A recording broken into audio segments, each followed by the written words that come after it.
ஒரு நான் கூசாமல் இது அவனுக்கே நடந்திருந்தாலும் நான் அந்த வேலையை அந்த வீடியோ எடுத்து கண்டிப்பாக நான் அவனுக்காக போராடி இருப்பேன் நான்.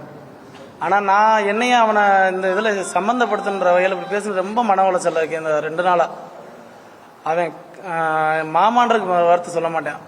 நான் ஜாதி மதம் பார்த்து பழகிறவன் நான் கிடையாது. ஏன்னா விசாரித்து பார்த்துக்கங்க. கடைசி நேரம் வரையும் மாமா அப்படின்னு சொல்லி அவன் கண்ணில் பார்த்தேன் நான். அவ்வளோதான். இதை மற்ற விஷயம் நான் சொல்லிட்டேன். அவ்வளோதான். இந்த அவனுக்கு கொஞ்சமாச்சும் உறுத்தணுன்றக்காக தான் நான் அதை சொல்கிறேன். நாங்கள் கோர்ட்டே அன்னைக்கு ஹைகோர்ட்டு டைரக்ஷன் ஐயா நீதிபதி என்ன சொன்னாங்கன்னா, அவங்களுக்கு ப்ரொடெக்ஷன் கொடுங்கன்னு உடனே கொடுங்கன்னு அன்னைக்கு சொன்னாங்க. ஆனால் அது யாருக்கு, ஏன்னா எனக்கு பிரச்சனை இல்லை, நான் என் உயிர் போனால் கூட நான் அதை பற்றி கவலைப்படலை. ஆனால் இது நான் வந்தவனை தான் என்னை சார்ந்து வந்த மற்ற சாட்சிகளும் ரெடி ஆனாங்க, ஒரு சிலர் பயந்தவங்க கூட. ஆனால் இன்னைக்கு அவங்க பயப்படக்கூடிய சூழ்நிலை உருவாகி இருக்கணும்னு எனக்கு ஒரு மாதிரி தோணுது. எனக்கு பிரச்சனை இல்லை, நான் என்னையை பற்றி கவலைப்படலை. நான் எல்லாத்தையும் துணிஞ்சு தான் நான் ரெடியாக நிற்கிறேன். நான் அரசவோ மற்ற காவல்துறை உயர் அதிகாரிகளோ நான் தவறு சொல்லலை. அன்னைக்கு நடந்த சம்பவம் குற்றத்துக்கு சம்மந்தப்பட்டவங்க எல்லாத்துமே நடவடிக்கை எடுங்கன்னு தான் நான் என்னோட கோரிக்கை. நான் அரசவோ யாரையுமே நான் தவறுதலாக சொல்லலை. இது சப்போர்ட் பண்ண மீடியாவுக்கும் மற்ற அனைவருக்குமே நன்றி.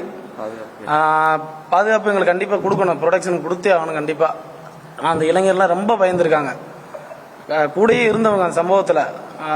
அந்த நிகழ்வுலேருந்து வெளியே வர முடியாத சூழ்நிலையில் இந்த மாதிரி ஒரு பிரச்சனைகள் போலீஸுக்கு ஆப்போசிட்டாக போகும்போது அவங்களால மனசு வெளியில் சொல்ல முடியல, அவங்களால பேசவே மாட்டுறாங்க. அந்த மாதிரி சூழ்நிலையில் இருக்காங்க.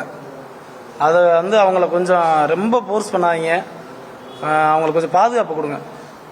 இப்போ உங்களை எப்படி அதில் கொண்டு வந்தாங்க? எந்த லிங்க்ல உங்களை அவங்க கொண்டு வந்தாங்க சார்? அது அவங்களுக்கு தெரியணுன்றக்காக தான் நான் அந்த பேட்டி சொல்கிறேன். அவனுக்கு மனசு உறுத்தணும், அவனுக்கு இது தேக்கணும், இதோட வாயை மூடணுன்றக்காக தான் நான் சொல்கிறேன். அவங்க யாருன்னு எனக்கு தெரியும், இங்கேருந்து ஒரு சில ரிப்போர்ட்டருக்கும் தெரியும். அவங்க அதே சொன்னாங்கன்னு என்கிட்ட சொல்லிட்டாங்க. அவங்க அண்ணே நீங்களே விசாரிச்சுக்கணும்னு சொல்லிட்டேன். உண்மைனா நீங்கள் கேட்டுக்கங்கன்னு சொல்லியாச்சு. நான் பர்டிகுலராக அந்த காவலர் ராஜாவோட சம்பந்தப்பட்ட ஆளுங்க உங்களை மிரட்டுறாங்க, அதுக்கு ஏதாவது? ஆமாம், அதுவும் உண்மைதான். 6 பேர் கைதாயிருக்காங்க, அதில் பர்டிகுலர் ராஜா மட்டும் சொல்ல என்ன காரணம்?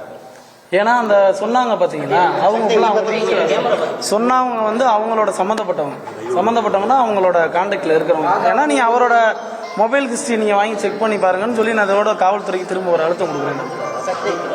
நீதிமன்றத்தில் கண்டிப்பாக அதை நான் சொல்லுவேன். அவரோட ஃபுட்டேஜை, அவரோட கால் ஹிஸ்ட்ரியை, ராஜான்ற ஒரு கால் ஹிஸ்ட்ரி, யாருக்கு பேசினார், குற்ற பின்னணி உள்ளவங்களோட கால் ஹிஸ்ட்ரியை வாங்கி செக் பண்ணுங்கள்.